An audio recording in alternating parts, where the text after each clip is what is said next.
Howdy folks, this is Big Sam. It's good to see all of y'all today. It's been a quiet couple of weeks here on the channel, and well, I'll tell you what, there's a lot been going on. Between the war in Ukraine and Big Sam's job, it's been pretty crazy 2 weeks with everything else going on, and I know it's probably been crazy for you as well. And unfortunately, I'm here today to give you a little bit of bad news and a little bit of good news. The bad news is that I've decided to delay the release of episode 1 of Legends Never Die. And the primary reason for that is just overall general sentiment of Russia right now. Now, one of the really interesting things we're seeing right now is basically universal cancel culture aimed at Russia. And this is really a double-edged sword. And unfortunately, this is just a bad scenario for, well, everyone in the world. Primarily, though, Ukraine. But also, Russia's getting a pretty bad deal out of all of this, especially the Russian people. What exactly is happening? Well, we're seeing people, corporations, everybody you can think of around the world, sanctioning Russia. And the primary reason for this is people are trying to find a way to coax Russia out of Ukraine and to seek peace without resorting to all-out war, which would be pretty bad. So it's very understandable, the reasoning behind that. It's very logical. This is getting a little crazy, though. We're seeing companies like Microsoft and Apple and just everybody you could imagine just deciding to no longer do business with Russia on a totally global scale and happening in real time. We're seeing the ruble take a pretty big hit as a result. And this whole thing is extremely unfortunate, primarily for Ukraine, but secondarily for, well, the people of Russia. Because we love Russians here on the channel. Russians are really good people. There's tons of good Christians in Russia, just like here in America and everywhere else around the world. There's nothing bad about Russians inherently, just like there's nothing bad inherently about Americans or Chinese or anybody else for that matter. We have a lot of Russian viewers here on the channel. And this war is hitting them pretty hard because many of them don't want any part of this. And unfortunately, the government in Russia has now made it basically illegal to protest against the war, is my understanding, on a really high level, which again is really unfortunate. And they're being hit really hard from a monetary perspective as well. But everyone else around the world now just has a really bad perspective of Russia. Everyone now sees Russia and, unfortunately, Russians as the bad guys, even though they're not. This is just governments doing what governments do, making horrible messes of the world, unfortunately. And we, the people, are sort of left with the pieces in the aftermath of whatever chaos governments end up creating, right? Y'all know that. Okay. Well, unfortunately, though, whenever you see Russia here in the West or Russians, you know, people get mad because everyone's mad at Russia right now. Okay, I get that. But this cancel culture is really causing, and it's going to cause a lot more problems. Really what it's going to end up doing at this point, if it goes at the current rate, is just, it's going to at least attempt to turn Russia into kind of one of those secret deep states. I don't know if that's the right word, but basically turn into North Korea, where it's sort of this isolated state from the rest of the world, essentially, where, you know, nobody else does business and everyone else is sort of afraid. They're sort of the boogeyman, essentially. We don't want that. Russians don't want that. I don't think anybody really wants that to happen. Unfortunately, if things keep going the way they're going, that's probably going to happen, at least to some degree. Now, how severe kind of remains to be seen. But I'm praying it's not going to be that bad, that this all gets resolved quickly, and that we can all return to our normal lives. But now here on the channel, this is interesting, right? Because we've got Ukrainian viewers as well as Russian viewers, and I think we all pretty much love each other, right? There's no reason to hate each other. We didn't do anything. We all like Mosins. That's why we're here on the channel, because Mosins are cool. And in fact, this Mosin I have is pretty neat. This is a original PU sniper produced in Russia, used by Ukraine, and now imported to America. So see, this one gun covers 3 different cultures, and we can all appreciate this gun, and it kind of represents unity, I hope. So take that for what it's worth. But this whole war kind of brought out an interesting thing. We're actually starting to see some Mosins pop out of the woodworks into, I don't know if combat's the right word, but people that could potentially become in active combat roles or scenarios. And I posted one picture earlier on the channel, which was, as far as I can tell, a picture of some Russian separatist forces, maybe in the Donbass region. I'm not exactly sure where. But one of them has a PU sniper just like this guy. So we know that the Russian and Russian allied forces at least have Mosins and are somewhat using them. And I don't have a picture yet, but I can tell you that these are definitely going to pop up, if they haven't already, on the Ukrainian side, because, well, we know that from viewers here on the channel, there are Mosins in Ukraine. We also know that there are gun stores in Ukraine where you can go buy them, theoretically. People use them for hunting, I assume, and things like that.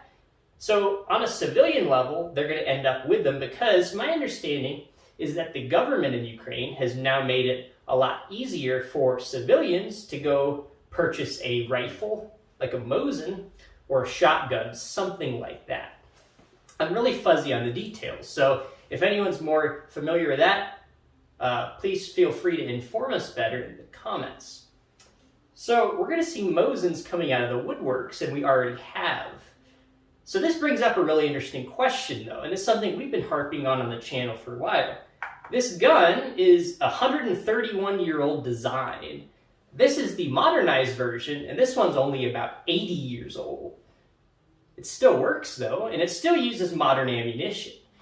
And that's not going away anytime soon because of all of the heavy weapons equipped in vehicles, as well as PKM, like machine guns that utilize this cartridge, and the tens and hundreds of thousands of rounds capacity all over the place. So this rifle, it's very cheap compared to some other guns, and it doesn't use that much ammo, and the ammo it does use is readily available.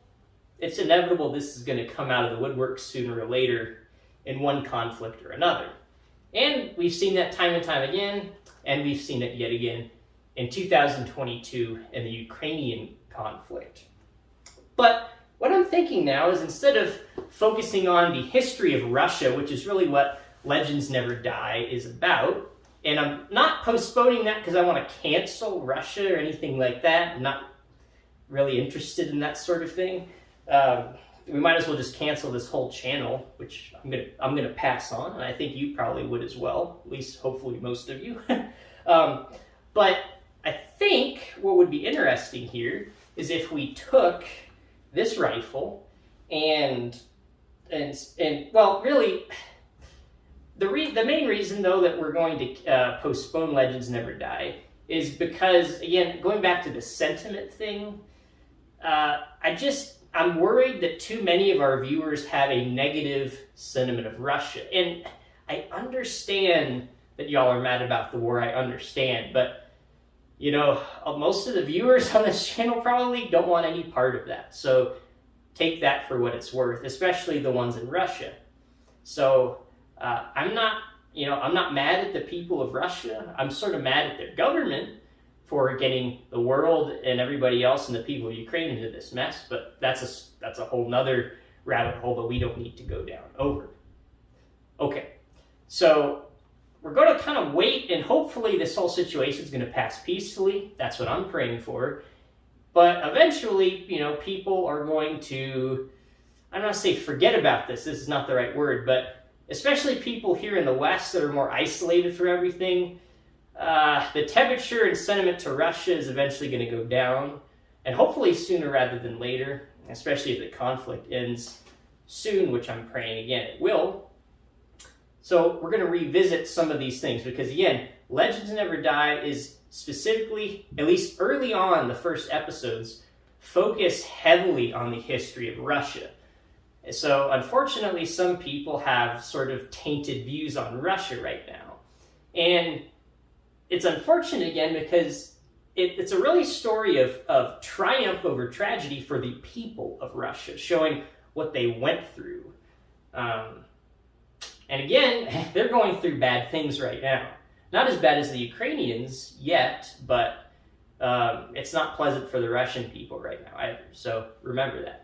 So instead of focusing on the history of Russia for now, we're going to focus more, at least in the immediate future here on this channel, on some more pertinent topics, like the war in Ukraine, because since this gun in particular seems to be being used right now, I thought it interesting to look at the Mosin in a different light, and from the perspective of a modern service rifle. Does this cut it? So what I'd like to do is kind of do some series of videos analyzing this from a couple different perspectives. Now, one perspective is going to be, just the standard garden variety Mosin or a PU sniper variant. Okay, an 80-year-old rifle. I could have pulled this out of history from 80 years ago. How does this do against what is available today? So that's one question. There's some other questions we can answer though, like, what about modernizing the Mosin? Can we adapt this rifle into a more 2022 combat-ready role? I don't know, but we're going to find out. So there's a couple things we're going to do. I'm going to give you a sneak peek here in this video. So again, this is a normal PU sniper, but one of the things we're going to do is maybe see if we can modify these in some interesting ways. So here is a 9130 rifle, just like the one we saw, in an Archangel stock. And we've got an Aim Sport Gen 2 rail, which we're going to talk about here in a little bit. We've got a Texas Precision muzzle brake. And we've got this pretty nice cheek riser on here.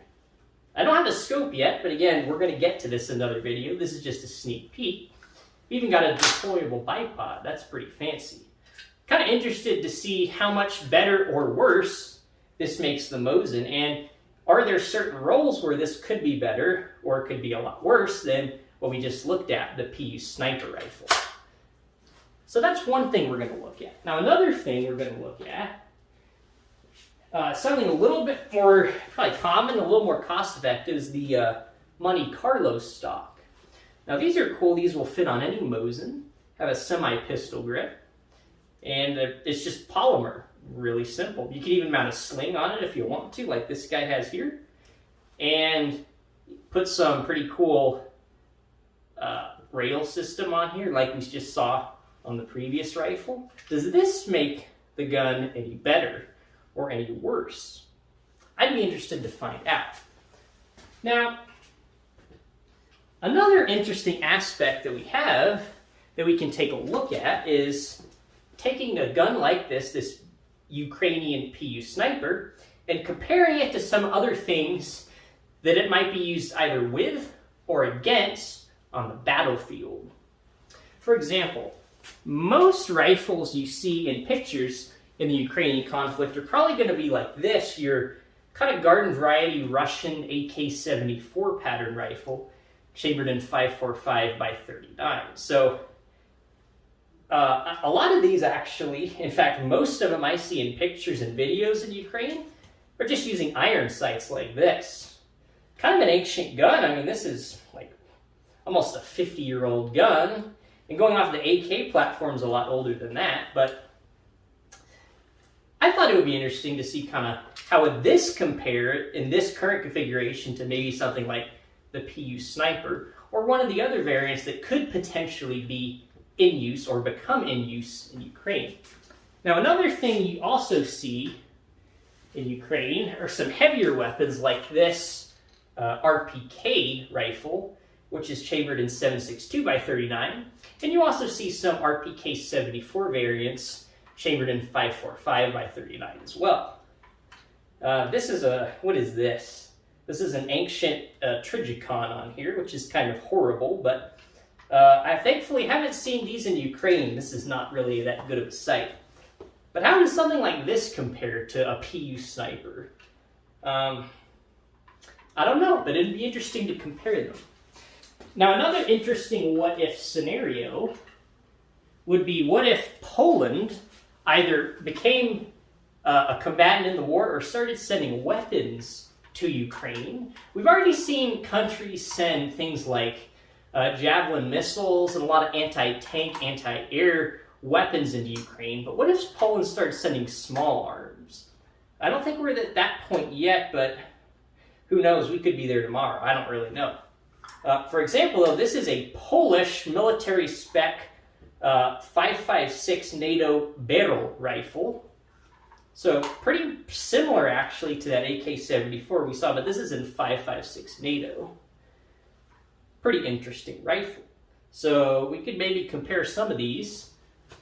Again, this is kind of a what-if scenario, but it's an interesting what-if scenario. I don't know. Have you ever thought, how does a Polish barrel compare to a PU sniper? I don't know. Now, we can also, if y'all are interested, take a look at some other Mosins in this comparison. Things like your standard 9130 rifle, maybe, or some weirder Mosins that could potentially pop up. But we're kind of getting really far down the rabbit hole at that point. But I wanted to just take a moment to sort of help y'all understand the direction we're going in the immediate future, within the next month or two for the channel. Hopefully y'all are a little excited. You got a sneak peek about some of the interesting things coming up. We'll still continue, hopefully, with some other regular content, like looking at Mosin markings and stuff like that, because I know y'all like that. But some interesting stuff coming down the pipeline for you. So always trying to keep it fresh here on the channel, guys. As always, thanks for watching. If you like Mosin to Gaunt content like this, please go click that subscribe button and hit the bell so you get notified whenever we upload a video. And most importantly, let me know if y'all have any prayer requests, and we'll see you next time.